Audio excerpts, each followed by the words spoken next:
మీ car కి best ceramic coating premier care Apexer car detailing studio for contact.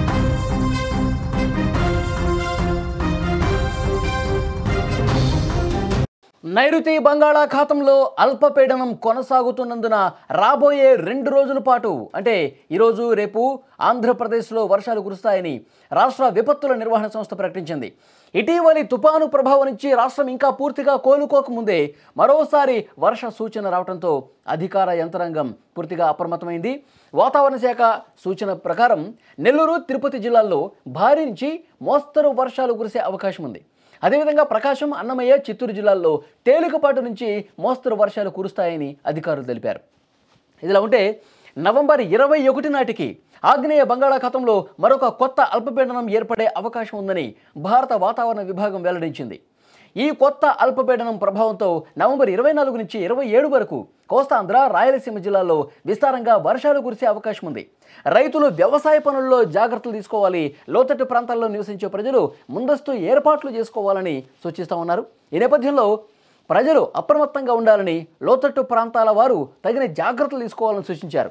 మత్స్యకారులు ఎవరు కూడా వేటకు వెళ్లొద్దని చెప్పి స్పష్టంగా హెచ్చరికలు జారీ చేశారు. వర్షాల కారణంగా వాగులు, వంకలు పొంగి ప్రవహించే అవకాశం ఉంది, ఆ ప్రమాదం ఉంది అని చెప్పి చెప్తా ఉన్నారు. ప్రయాణాల్లో జాగ్రత్తలు వహించాలని కోరుతా ఉన్నారు. సో ఈరోజు రేపు ఆంధ్రప్రదేశ్లో ముఖ్యంగా నెల్లూరు కావచ్చు, తిరుపతి కావచ్చు, ఈ ప్రాంతాల్లో, అలాగే రాయలసీమలో కొన్ని ప్రాంతాల్లో ఒక మోస్తరు నుంచి భారీ వర్షాలు కురిసే అవకాశం కనిపిస్తుంది. ఎందుకంటే నైరుతి బంగాళాఖాతంలో అల్పపీడనం కొనసాగుతుంది కాబట్టి యాక్చువల్గా తమిళనాడు, కేరళలో వర్షాలు పడతా ఉన్నాయి. ఇటు కూడా ఆంధ్రప్రదేశ్లో ఉన్నటువంటి నెల్లూరు, తిరుపతి, రాయలసీమలో కూడా ఆ ప్రభావం ఉంటుంది. సో వర్షాలు కురిసే అవకాశం ఉందని తెలుస్తోంది. మరొక ముఖ్యమైన విషయం 21వ తారీఖు ఆగ్నేయ బంగాళాఖాతంలో అల్పపీడనం ఏర్పడే అవకాశం ఉంది. ఈ అల్పపీడనం ఏర్పడే ఇది బలపడి వాయుగుండంగా మారే అవకాశం కూడా లేకపోలేదని వాతావరణ శాఖ చాలా స్పష్టంగా హెచ్చరిక జారీ చేస్తున్నటువంటి పరిస్థితి ఉంది. మరి 21వ తారీఖు ఉపరితల ద్రోణి అనేది అల్పపీడనంగా మారి ఏర్పడి కొంత ప్రభావం చూపిస్తే కనుక ముఖ్యంగా ఆంధ్రప్రదేశ్లో ప్రకాశం, కృష్ణా, గుంటూరు, తర్వాత గోదావరి జిల్లాలు, ఈ జిల్లాల మీద, కోస్తాంధ్ర మీద ప్రభావం ఉంటుంది. At the same time Telangana మీద కూడా ఈ ప్రభావం కనిపిస్తుంది.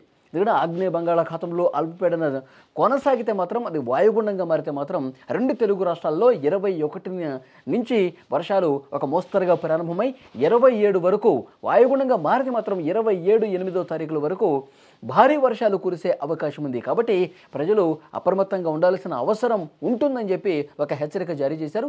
ముఖ్యంగా అధికార యంత్రాంగం కూడా కొంత అలర్ట్ అయినటువంటి పరిస్థితి ఉంది.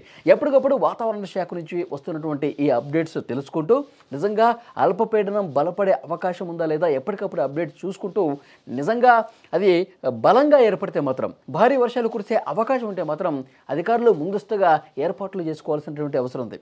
యాక్చువల్గా ఈ తుఫాన్లు అనేది అక్టోబర్, నవంబర్, డిసెంబర్ ఈ మాసాల్లోనే ఏర్పడతాయి. అతిపెద్ద తుఫాన్లు వచ్చినటువంటి చరిత్రలు నవంబర్, డిసెంబర్ మాసాల్లో ఎక్కువగా ఉన్నాయి.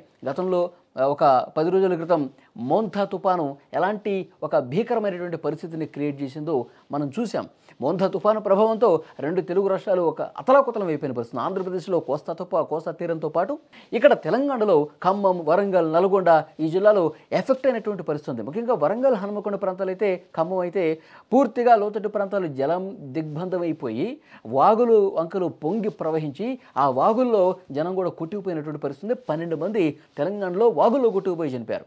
సో డెఫినెట్గా అలాంటి మోంతా తుఫాను లాంటి ప్రభావం ఒకవేళ వస్తే అందుకు తగ్గట్టుగా ఎలాంటి ఇబ్బంది లేకుండా చర్యలు తీసుకోవాలి. ప్రజలకు కూడా కొంత అవగాహన పెంచే విధంగా ప్రయత్నాలు అధికార యంత్రాంగం నుంచి ప్రారంభమయ్యాయి. మరోవైపు వాతావరణ శాఖ నుంచి ఎప్పటికప్పుడు అప్డేట్స్ తెలుసుకుంటూ అందుకు తగ్గట్టుగా అధికారులు చర్యలు తీసుకుంటా ఉన్నారు.